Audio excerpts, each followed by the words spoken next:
뉴스 속으로.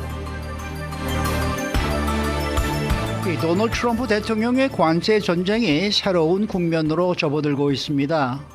오늘부터 시행하기로 했던 세 나라 중의 관세 중에 멕시코와 캐나다는 한 달 동안 집행을 연기한 반면 중국에 대해서는 예정대로 10%의 추가 관세를 부과하면서 강경 자세를 이어갔습니다. 또 4년 만에 정권을 다시 탈환하고 연방 상하원까지 장악한 집권 공화당의 존재감이 갈수록 희미해지고 있다는 분석이 나오고 있습니다. 자, 봉화식 기자. 안녕하십니까? 어제 하루 종일 트럼프 대통령의 관세 전쟁이 아주 어지럽게 돌아갔습니다. 이달부터 시행키로 예고를 했던 멕시코, 캐나다, 중국 세 나라에 대한 대상 관세 가운데 이웃나라인 멕시코 그리고 캐나다에 대한 관세 부과는 일단 한 달 동안 집행을 유예하기로 결정을 했는데요. 그 반면에 중국에 대한 관세는 예정대로 오늘을 기해서 정식으로 발효가 됐습니다.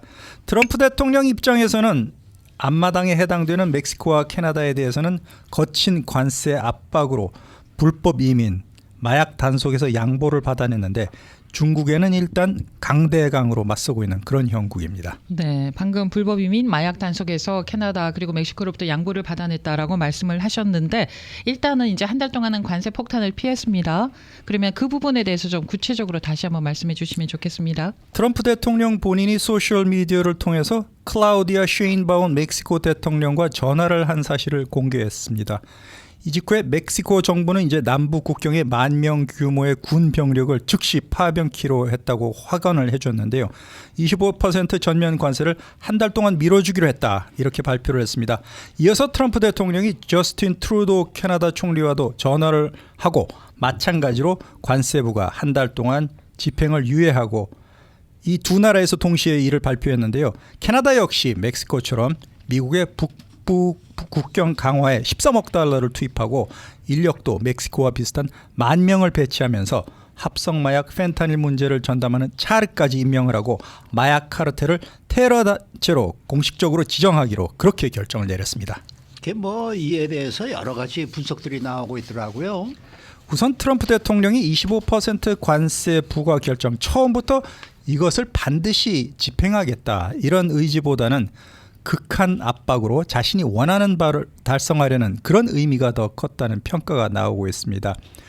그리고 막대한 타리프, 이 관세를 부과하게 되면은 글로벌 무역 전쟁이 일어나면서 결국 미국 소비자들도 경제 타격을 입고 물가가 인상되며 각종 후유증에 시달리게 되는데 이를 대비해서 시간을 벌기 위한 포석이었다. 이런 분석도 나왔습니다.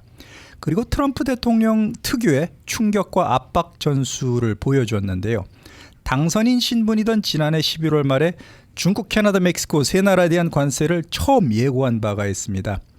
불법 이민자와 마약의 미국 유입을 단속하기 위해서 필요하다 이렇게 밝혔음에도 불구하고 결국에는 무역을 포함해서 국제경제 관련 목표가 아니라 국경 안보, 마약 단속 목표를 위해서 관세를 압박 수단으로 사용했던 것이다.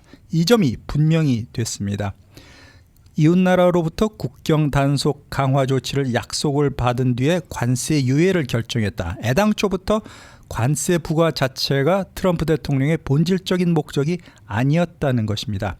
관세라는 거대한 수단을 활용해서 미국의 중대한 사회 문제 해결에 대한 협조를 받으려는 생각이었고 결국 그 목적을 다는 아니더라도 일정 부분 이루었다는 판단 아래 관세 부과를 유예했다는 것입니다. 네, 그러면은 그 트럼프 특유의 압박 전술이 통했다라는 그런 평가가 나오는 건가요? 결과적으로 그렇게 되고 말았습니다. 캐나다와 멕시코도 원래 국가 경제에서 대미 무역 의존도가 굉장히 차지하는 비중이 높은 나라인데요. 관세 카드를 둘러싼 협정은 처음부터 미국에 유리한 일방적으로 기울어진 운동장으로 보였고요. 결국 트럼프 대통령은 자기 출혈이 수반되는 관세 카드를 쓰지도 않은 채 원하는 바를 얻어냈습니다. 판을 크게 흔들어서 상대방을 충격에 빠뜨리고 원하는 목적을 얻어내는 트럼프 집권 1기 때 방식, 2기 때에도 여전히 유효하다는 점을 예고를 했는데요. 미국의 다수 언론들도 부정적인 결과를 예상하는 상황에서 관세 전쟁을 정교하게 준비하고 또 시간을 벌기 위해서 국경 문제를 트집 잡아서 전술적 후퇴를 결정한 것이다. 이런 분석도 나왔습니다. 그러니까 지금 국경 문제를 트집자로서 불법 체류자가 들어오는 걸 막고 그다음에 마약들이 들어오는 것을 막기 위해서 지금 이러한 일을 시행을 했다는 얘기가 되는 거예요. 마치 성동격서처럼 원하는 바를 직접 드러내지 않은 채 자신의 목적을 관세를 통해서 이루었다. 그러면은 자기가 계속해서 얘기하고 있는 뭐 전 세계 모두 국가가 미국으로부터 지금까지 뜯어만 먹었다라는 얘기는 또 어디서 무슨 뭐하고 지금 연관이 되는 거예요? 연관은 이게 없지만 알 수가 자신의 없어요. 네? 철학을 아니, 두서없이 자신의 철학이 강조하는- 그렇다는 얘기는 지금 전 세계가 돈을 뜯어 먹었으니까 이제는 이제 더 이상 못 주겠다는 지금 그러한 이제 주장을 해왔는데 이 옆 나라 뭐 카나다 뭐 캐나다 그다음에 멕시코 여기는 뭐 그냥 뭐 마약을 막아주기로 했으니까 이거 다 없애버릴게.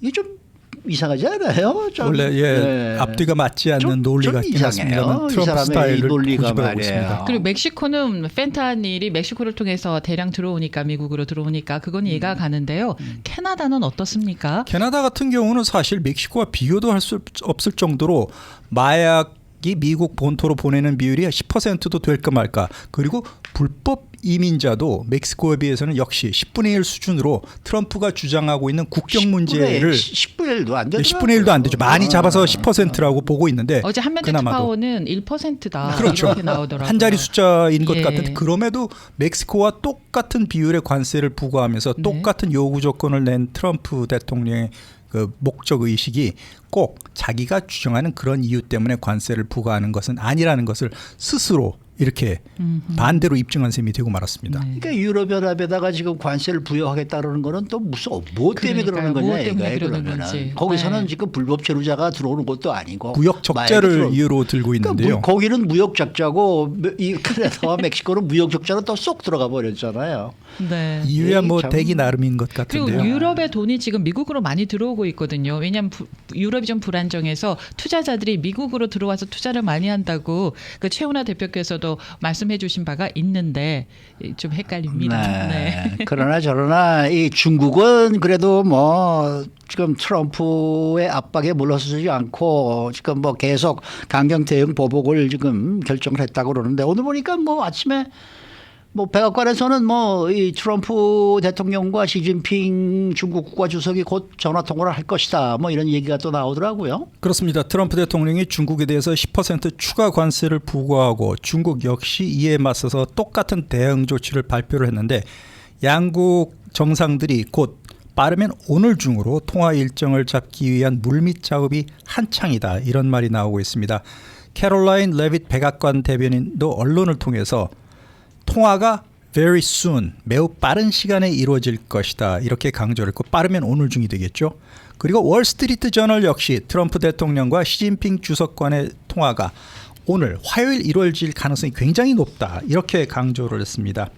그런데 트럼프 대통령은 이 중국의 합법적인 권익을 수호하기 위해서 중국이 미국의 관세를 다시 때리고 있는데 성질이 아주 나쁘고 전형적인 일방주의 보호무역주의를 중국 정부는 참을 수 없다.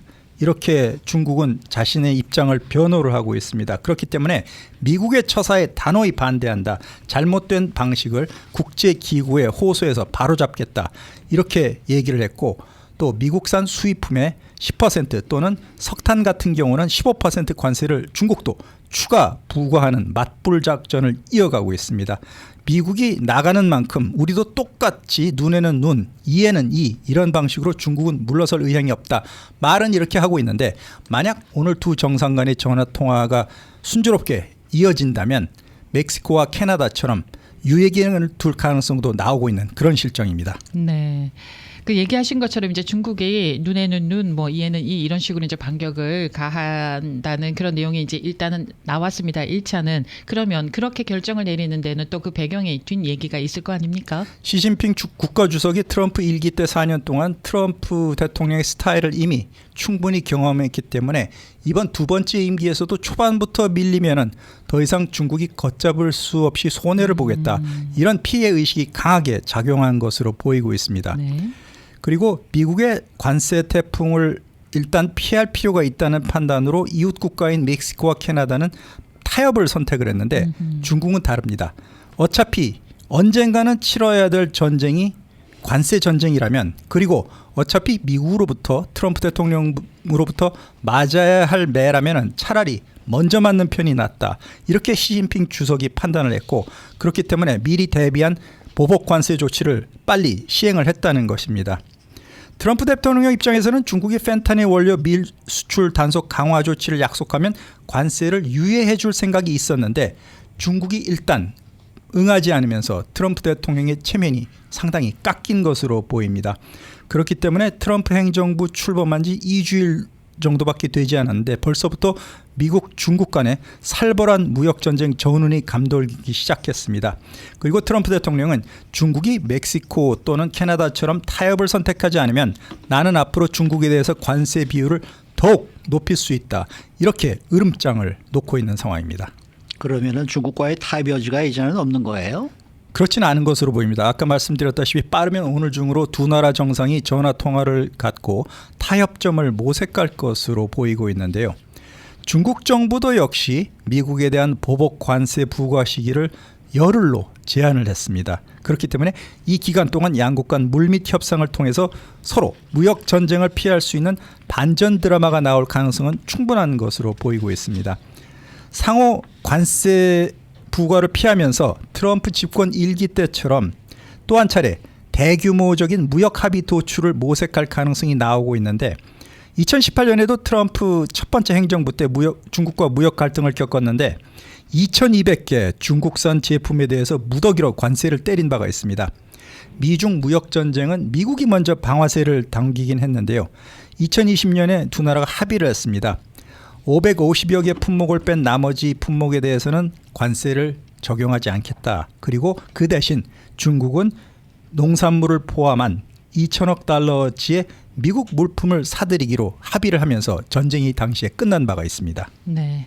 자, 캐나다, 멕시코, 중국은 그렇고, 자, 그러면 이제 한국 쪽을 한번 가보겠습니다. 한국은 이 관세에 대해서 대처를 잘 해야 될 텐데 어떻습니까? 트럼프 2기 출범되자마자 무역 전쟁이 이제 시작됐는데요. 관세 대통령으로 불리우고 있는 트럼프의 인식이 이미 현실로 구현이 되면서 한국을 포함한 아시아에도 큰 파장이 일고 있습니다. 트럼프 대통령의 생각은 이렇습니다. 한국에 대해서는 기존의 합의를 뒤집고 더 많은 방위비 분담금을 요구할 것 같습니다. 수조 원을 더 내야 된다, 이렇게 주장을 하고 있는데요. 그렇지 않을 경우에는 주한미군 규모를 축소하고 한미 연합훈련도 하지 않거나 또 이 역시 규모를 줄이는 방안을 검토할 수 있다는 것입니다. 세금, 관세 부과를 무기로 삼아서 미국의 무역 적자 문제를 완화시키고 세수 부족도 보완하고 제조업 기반도 한국에서 미국으로 다시 회귀시키겠다는 그런 관세의 무기화 구상을 이어가고 있는데요. 지금 유례없는 정치 혼란에 빠진 대한민국 상황이 트럼프 대통령이 언제라도 관세 전쟁 방아쇠를 당길 수 있다는 긴장감을 갖고 여기에 대비하는 것이 불가피합니다. 수출 유탄을 맞지 않기 위해서 선제적으로 한국이 미국과 협상을 하는 것도 필요할 것으로 보입니다. 네. 자, 4년 만에 정권을 되찾고 상하원까지 장악한 이 공화당, 집권 공화당의 존재감이 갈수록 희미해지고 있다라는 소식인데요.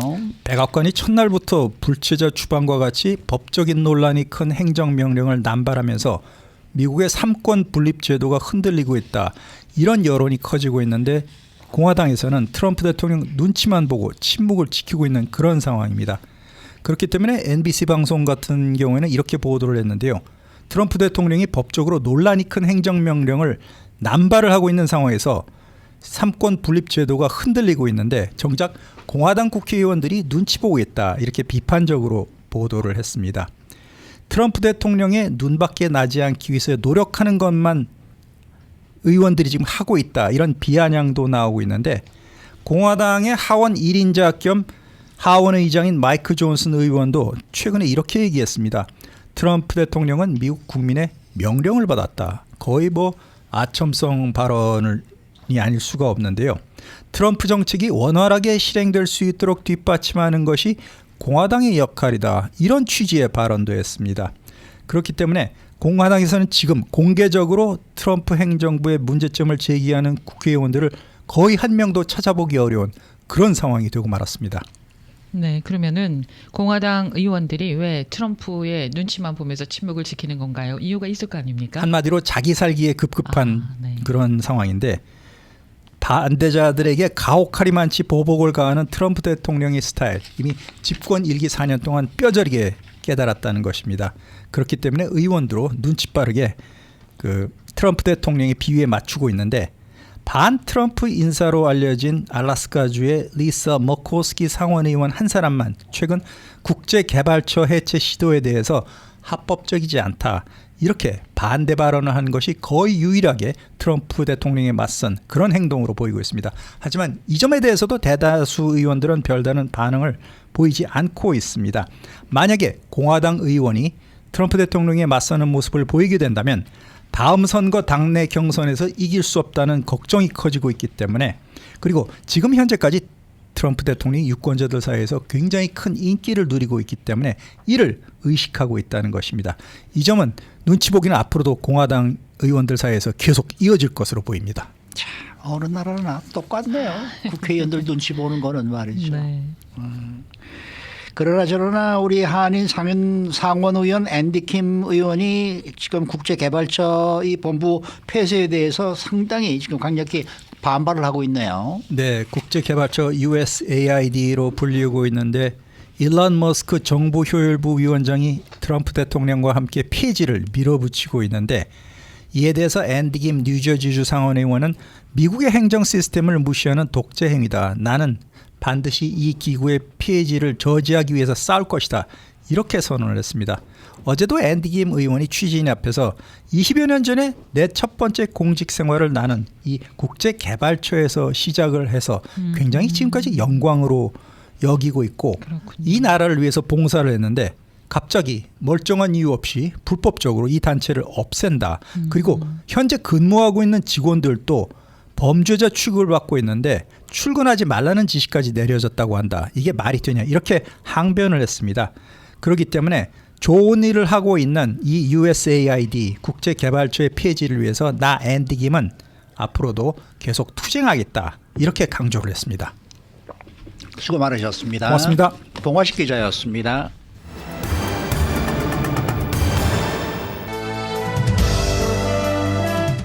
인사이드 아메리카. 네, 어제 3일은 이 이민자 없는 날, A Day Without Immigrants 라는 이름으로 남가주를 비롯한 전국적으로 트럼프 행정부의 이민 정책에 항의하는 시위가 벌어졌었는데 일부 비즈니스들은 문을 닫았고 학교 출석률은 감소를 했다고 합니다. 자, 박형경 기자. 네, 안녕하십니까. 이 이민자 없는 날 시위가 이 시위 현장뿐만 아니라 전체적으로도 영향을 미쳤네요. 네, 그렇습니다. 이 여러 교육구들의 교사들은요, 교실이 비었거나 뭐 거의 비었다고 보고를 했고요. 그리고 일부 비즈니스들은 시위에 연대해서 문을 닫기도 했습니다. 뿐만 아니라 일부 비즈니스들은 직원 부족으로 인해서 운영을 하지 못하기도 했고요. 또 이민 가정들은 장 보는 것을 어제 하루는 미뤘습니다. 네. 네. 이게 그 지난주부터 준비돼 왔던 것이라면서요. 맞습니다. 이 이민자 없는 날인 월요일에 여러 액션들을 취해줄 것을 촉구하는 목소리가 지난주 소셜미디어를 통해 확산했습니다. 예. 어떤 액션이냐 하면 이민자들에게 일을 빠지고 자녀들을 학교에 보내지 말라. 또 월요일엔 쇼핑을 자제해달라 이런 내용들이었습니다. 크고 작은 시위들에 더해서 이러한 액션들까지 함께 더해진 겁니다. 네, 우리는 이런 것이 벌어졌는지도 모르고 있었는데 말이죠. 오늘 알았어요. 이 이민자 없는 날 시위가 전국적인 움직임이었던 만큼 전국 비즈니스 곳곳이 어제 하루 문을 열지 않은 곳이 그렇게 많았다면서요? 네, 미 전역의 비즈니스들은 소셜미디어를 통해 어제 휴업을 알렸습니다. 먼저 이곳 LA에서는요. 유명 레스토랑이죠. 조안스 on Third. 여기가 이민자 가정들을 지원하기 위해 어제 문을 닫는다고 발표했습니다. 이 식당은 소셜미디어 인스타그램을 통해서 이민자들은 조한선 3rd의 소울이다, 영혼이다라고 밝히면서요. 이민자들은 꿈을 꾸고 안전과 기회를 찾으며 가족을 위한 좀 더 나은 삶을 만들기 위해 이곳에 왔다고 했습니다. 그러면서 우리는 이민자 커뮤니티의 귀중한 공헌을 인정한다면서 여러분이 없었다면 우리는 여기에 있지 않았을 것이라고 전했습니다. 이어서 이민자 없는 날은 우리 모두가 우리 커뮤니티의 힘을 돌아보고 존중하는 날이라고 덧붙였습니다.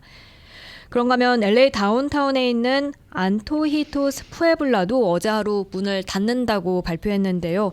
이 식당은 페이스북에 이민자들은 우리나라, 그러니까 미국의 중추라고 적었습니다.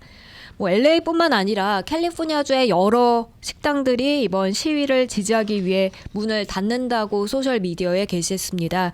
애나하임에서 베니스까지 인기 있는 테디스 레드 타코스, 이 10개 매장 모두를 비롯해서 북가주 오클랜드의 라카사 데 마리아, 또 라미라다의 발바코아 로스 구에로스 등도 어제 클로즈했습니다. 네. 이 밖에 또 어떤 곳들이 영업을 하지 않았나요, 어제? 타주로 가보면요. 예. 이 오마하의 퀸세라 부티크, 솔트레이크 시티의 커피숍, 볼티모어의 중고차 매장, 그리고 워싱턴주 파스코의 회계 법인 등이 어제 이민자 없는 날을 맞아서 문을 열지 않았습니다. 어제 시위는 트럼프 대통령이 그 첫 임기를 시작한 지 한 달 후인 2017년 2월에 있었던 전국적인 시위와 비슷한 양상을 보였다는 평가도 있는데요. 그때도 어제와 마찬가지로 학생들은 학교에 가지 않았고 또 근로자들은 출근을 하지 않았었습니다. 어제 캠페인 액션을 주도하는 데 도움을 줬던 한 LA 활동가는 전국적으로 이렇게 운동에 연대해서 문을 닫은 사업체 수가 거의 250곳에 달한다고 전하기도 했습니다. 네, 이 업소 자체가 이 이민자 없는 날을 지지하는 차원에서 문을 닫을 경우도 있었습니다만은 이 종업원들이 나오질 않아서 문을 닫을 수밖에 없었던 그런 경우도 있었다고 그래요. 네, 직원 중에 시위에 참여하려 일을 빠지는 글쎄 경우엔 말이죠. 근로자가 부족해서 문을 열 수 없는 상황에 처했던 곳들도 분명히 있었습니다. 웨스트 헐리우드 지역에 인기 있는 성소수자 나이트클럽이죠. 에비스 푸드앤바에서는 인력 부족으로 주방이 문을 닫았다 하고요. 이와 관련해 LA 활동가는 어제 그 액션이 단지 시작일 뿐이다라고 전했습니다. 많은 사람들이 단 일주일 전에 통보해도 하루라도 일을 쉬는 걸 비즈니스 쪽에선 감당할 수 없다는 점 지적했고요. 그러면서 더 많은 일이 다가오고 있다면서 이건 트럼프 대통령이 이제 앞으로 4년 동안 집권할 것이기 때문이라고 말했습니다. 네, 그런가 하면 또 학교에 가지 않은 학생들도 상당수였다면서요. 네, 어제 LA 통합교육부 전체 출석률이 크게 감소했습니다. 예. 올해 전체 출석률을 보면 93%였는데요. 지난주만 보더라도 그와 비슷한 91%였고요. 그런데 어제는 출석률이 66%로 뚝 떨어졌습니다. 어떤 교실은 텅 비었다 하고 예. 그게 아니더라도 거의 빈 그런 교실들도 상당수 있었다 합니다. LA 통합교육구뿐만 아니라 잉그로드 통합교육구에서도 학교 전체에서 평소보다도 많은 학생들이 결석했다고 합니다. 사우스 LA 한 초등학교 교사는요, 전체 학교 학생이 670명인데 그중에서 390명이 어제 결석했다고 했습니다. 네. 그게 이제 많은 학부모들이 시위에 참석한 데 따른 것이라고 설명했습니다. 그렇군요. 그리고 샌디에고 통합교육구 역시 일부 학생들과 가족들이 어제 시위에 참여했다고 언급했습니다. 다만 얼마나 많은 학생들, 가족들이 시위에 참여했는지는 구체적으로 밝히진 않았습니다. 네. 어제 그 이민자 없는 날에 비즈니스들이 문을 닫은 규모는 아직 명확하게 드러나지 않았지만은 전문가들은 그 중요성을 이렇게 돈으로 측정해서는 안 된다, 이런 이제 얘기를 하고 있더라고요. 네, UCLA 노동센터의 빅터 나로 프로젝트 디렉터는 그 부분을 강조했습니다. 어제 시위 참여자들은 이민자들도 경제의 한 부분을 차지하고 있고 이민자가 없다면 어떨지 그 여파를 가늠해 주길 대체로 바라는 모습이었는데요. 이런 식의 움직임에 대한 효과가 메시지에 더 많이 담겨 있다는 겁니다. 어제 시위가 인구가 고령화되고 출산율이 떨어지면서 국가가 경제를 유지하기 위해서 이민 노동력에 보다 의존해야 한다는 사실을 강조했다, 이렇게 나로 디렉터는 말했습니다. 맞습니다. 메시지가 중요한데, 그런데 메시지를 강조해야 되는데 그 뒤에 불법 행위가 일어나서 이게 참 많은 사람들을 속상하게 한단 말입니다. 그렇죠. 네. 예를 들면 지난 일요일에 프리웨이를 막아선다든지 네. 아니면 어제 저녁 경찰을 향해 돌이나 병 같은 물체를 집어 네. 던진다든지 그런 행위는 정당성을 부여할 수 없겠습니다. 그럼요. 네. 지난 일요일엔 주요 프리웨이가 수시간 동안 폐쇄되면서 LA 다운타운 일대 정말 극심한 교통 정체가 일었고요. CHP는 시위를 위해서 프리웨이는 물론이고 도로 통행을 방해하는 행위 자체가 불법이라면서 예. 시민들, 운전자들, 구급대원들을 위험에 빠뜨릴 수 있다고 경고했습니다. 맞습니다. 그리고 프리웨이에 낙서를 하는가 하면 정차된 차를 파손시키는 그런 시위대도 있었는데요. 일부 시위자들의 그치는 일이라곤 해도 이렇게 되면 시위의 참된 의미를 그르칠 수 있고 그럼요. 평화로운 시위에 그쳐야 한다는 목소리도 현재 맞습니다. 높습니다. 네, 저는 어제 그 뉴스를 보면서 이 시위대들이 멕시코 국기를 들고 있는 사람들이 상당히 많거든요. 많았죠. 네. 그게 좀 다른 사람들에게는 조금 거부감이 오지 않을까 그런 생각이 좀 들었어요. 차라리 그 미국 국기를 들고 시위를 하지 왜 꼭 멕시코 국기를 들고 할까? 그러니까 그걸 보는 사람들은 이게 뭐 멕시코 사람들만이 지금 벌이고 있는 그러한 운동인 것 같아서 조금 참여하기가 좀 주저하지 않을까 이런 생각이 좀 들기도 하고 말이죠. 예. 그래서 왜 멕시코 국기를 들고 할까? 전 그게 참 상당히 좀 이상하게 생각이 되더라고요. 네. 차라리 미국 국기를 들고 했으면 오히려 더 많은 사람들이 참여를 할 수 있지 않을까 이런 생각이 들었는데 말이죠. 자, 다음 소식입니다. LA시 의회는 오늘 불법 체류자 체포와 추방 조치들로부터 이민자들을 보호하기 위한 다양한 방안들을 논의한다. 이런 소식입니다. 네, LA 시의회는 그와 관련한 여러 방안들에 대해 오늘 논의하겠는데요. 우선 하나는 비즈니스가 연방정부의 직장 내 이민법 집행 조치, 그러니까 뭐 급습한다든지 아니면 감사한다든지 이런 것들을 LA 시정부 쪽에 즉각적으로 보고토록 요구하는 내용입니다. 그리고 다른 방안은 LA 주민들에게 이민 보호에 대해 알리는 Know Your Right, 당신의 권리를 아세요. 이 캠페인을 벌이는 내용입니다. 네. 그리고 LA 시의회가 논의하고 있는 또 다른 방안들이 또 있습니까? 네, LA 국제공항의 비영리 법률 서비스 제공업체에 공간을 마련하는 건데요. 예. 그렇게 해서 그곳에서 트럼프 행정부가 지난 2017년에도 시행했고 또 이번 임기 동안 다시 시행하겠다고 공약한 것과 유사하게 주로 이제 무슬림이 많은 그런 몇몇 국가의 방문객을 금지 조치하는 때 대비할 수 있도록 하는 그런 공간을 마련하는 겁니다. 예. 그리고 또 추방에 직면한 이민자들을 위한 법적 대리, 옹호에 대한 자금을 늘리기 위해서 캘리포니아주 법안을 스폰서하고 또 지원하도록 LA시에 촉구하는 방안 역시 논의할 예정입니다. 네. 자, 마지막 소식입니다. 일론 머스크 테슬라 CEO가 이 트럼프 대통령을 공개 지지하고 또 우파적인 성향을 드러내면서 진보 성향의 이 캘리포니아주 내에서 민심을 잃었다 이런 또 분석이 나오더라고요. 네, 캘리포니아주는 미 최대 전기차 시장 가운데 한 곳인데요. 네. 그런 이곳 캘리포니아주에서 지난해 테슬라의 신차 판매량이 크게 감소한 것으로 나타나면서 그 같은 분석이 나왔습니다. 캘리포니아주 신차 딜러 협회가 어제 발표한 2024 지난해 전기차 신차 통계를 보면요. 테슬라의 신차 등록 대수가 2023년엔 23만여 대였는데 이게 지난해엔 20만 대 정도로 크게 줄었습니다. 크게 줄었네요. 11.6%가 감소한 겁니다. 지난해 캘리포니아 내 이런 등록 건수가 감소한 것이 테슬라가 모델 3 업그레이드 버전을 추가하는 등 사업적인 변화가 영향을 줬다는 분석도 있긴 합니다. 그렇지만 또 이와 함께 주요 원인으로 머스크 CEO가 그 지난해 대선에서 트럼프 대통령을 지지한 점도 꼽히고 있습니다. 블룸버그 통신이 그러한 분석을 내놨는데요.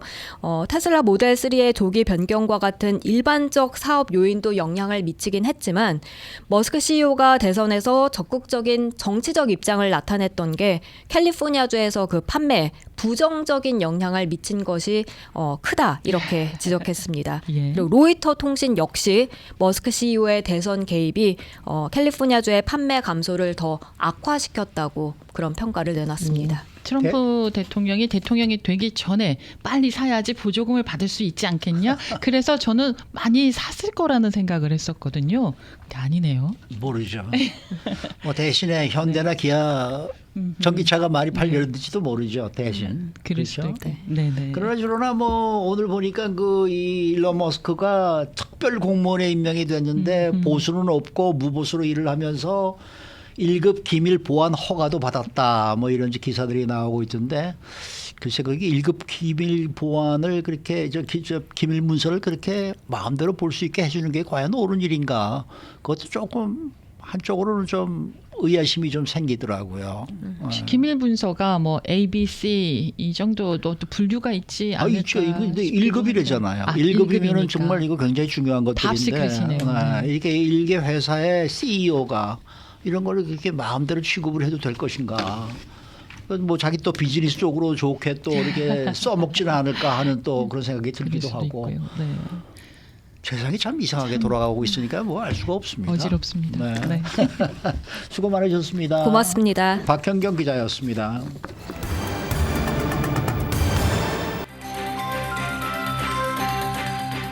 데일리 브리핑.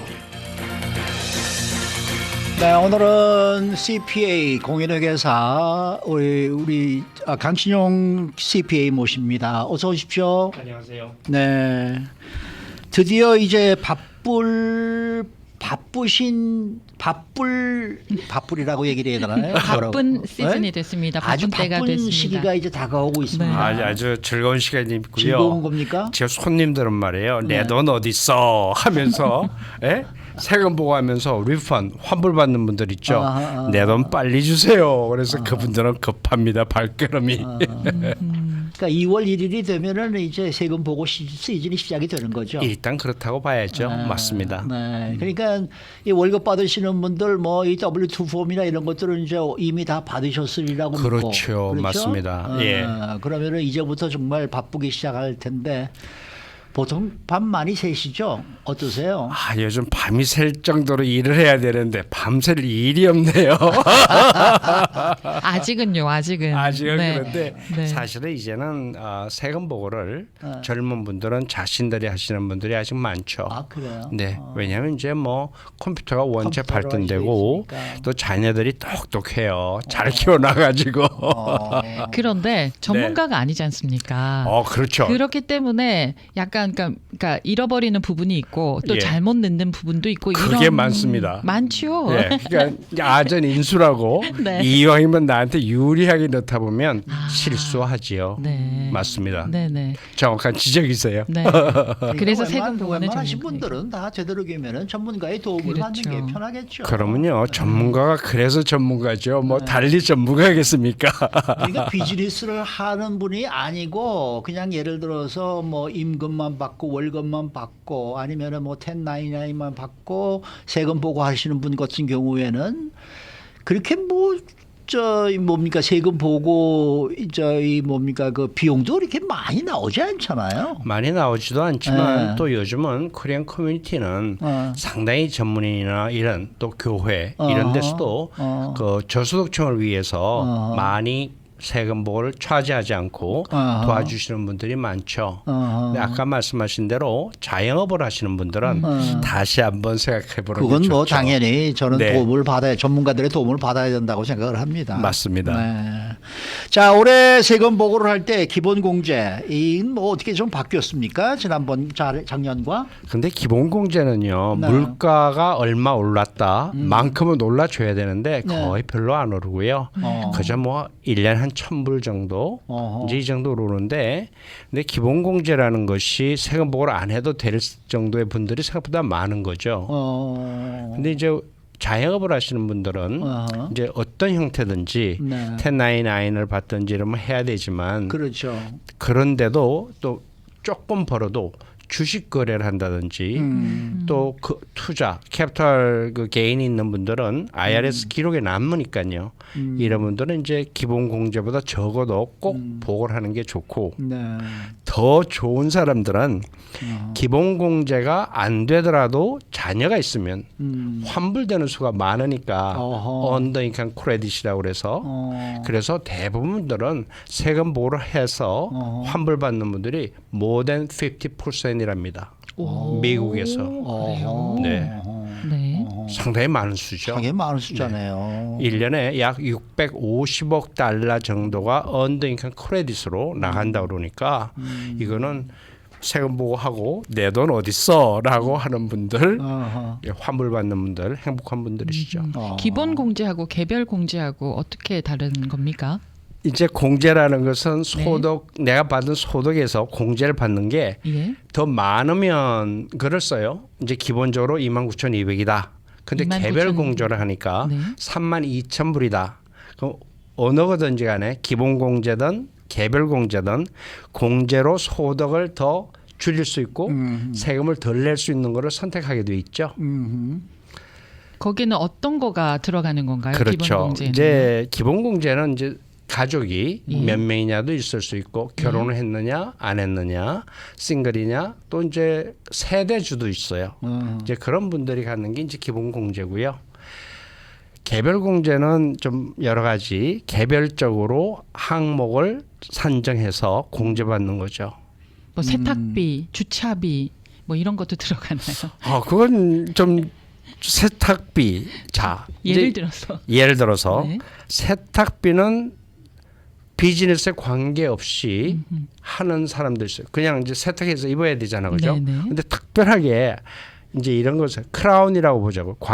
광대라고 표현해도 되나요? 네. 그런 분은 특별한 옷 입잖아요. 네네. 또 영화 배우다. 네. 이런 항목이 많죠. 모델이다. 이런 분들은 옷을 자주 갈아입고 이제 이런 분들은 세탁 비용도 우리 일종의 그 익스펜스가 될 수 있겠죠. 근데 이제 실제로 굉장히 많은 게 뭐냐면 우리 자동차 리페어샵 이런 데 하면 그분들 유니폼들 입고 있잖아요. 그렇죠. 그다음에 간호사들 예. 그들도 일종의 뭐 유니폼들 입고 있죠.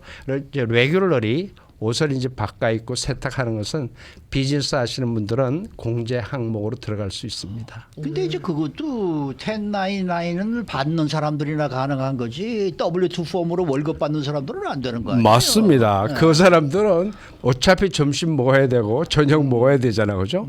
또 전화도 써야 되고 이제 맞아요. 그런 분들은 이제 개별 공제에 아주 작은 부분이지만 해당은 안 되는 수가 많습니다. 아 그렇군요. 그러니까 이제 예를 들어서 보통 사람들이 W2를 받는다, W2를 받는다, 뭐 1099를 받는다. 이 사람들이 내가 부동산을 가지고 있고 내가 주택을 가지고 있으면은 그 프로퍼티 텍스 같은 거는 다 개별 디덕션이 공제에 되잖아요. 들어갈 확률이 수가 있는 거 많죠. 아니에요. 네, 맞습니다. 그렇게 들어갈 수 있는 것들은 어떤 항목들이 있어요? 이제 우리 개별 공제 제일 큰 거는 역시 보면 모게지 인트레스트. 우리 집을 샀을 때 집 샀을 유증자금, 때. 그다음에 재산세, 이제 재산세, 그다음에 이제 세 번째는 이제 큰 게 도네이션도 많이 하잖아요. 네네. 교회라든지 이런데 좋은 일, 선한 일 하시는 분들, 그다음에 이제 적지만 자동차 등록세라든지 이제 이런 것들, 이제 이런 게 해서 기본 공제보다 많아지면 개별 공제를 하는 게 훨씬 유리하죠. 예. 네네 말씀하십시오. 말씀하세요. 예. 아 부동산 경우에 임대 소득의 목적으로 갖고 있는 그 투자형 부동산도 있을 거고요. 그렇죠. 또는 살고 있는 주거지 부동산도 있을 건데. 그게 제일 많죠. 네네. 이 차이점이 따로 있을까요? 일단은 이제 내가 사는 집은 소득세를 낼 때 공제를 받는 항목이에요. 예. 개별 공제를 통해서. 근데 지금 뭐라고 말씀하셨냐면 투자용이다라는 것은 내가 투자를 했으니까 돈을 얼마나 벌었고 비용이 얼마나 나갔고 하는 손익 계산을 해서 적자가 날 수도 있고 돈을 벌어서 흑자가 날 수도 있잖아요. 그렇죠. 그러니까 개인은 소득 공제 개념이고 투자용은 손익 계산 플러스인지 마이너스인지 보는 그 개념이 큰 차이라고 말씀드릴 수 있죠. 그게 그러니까 예를 들어서 내가 뭐 집을 두 채 가지고 있어서 한 채는 내가 쓰고 한 채는 누구한테 빌려줬다 그러면은 거기서 들어오는 렌트 수입은 그게 수입이 투자용이나 공유하고 마찬가지죠. 세금을 내야 된다는 얘기네요. 낼 수도 있고 또 그것 때문에 안 낼 수도 있고. 안 낼 수도 있어요. 예, 왜냐하면 이제 투자용 부동산에는 감가상각이 들어가고 그다음에 그 비용이 이러저러한 것들이 들어가기 때문에 이제 그 텍스 쉘터라고 그래서 안 내는 경우가 많죠. 경우에 따라서는. 네.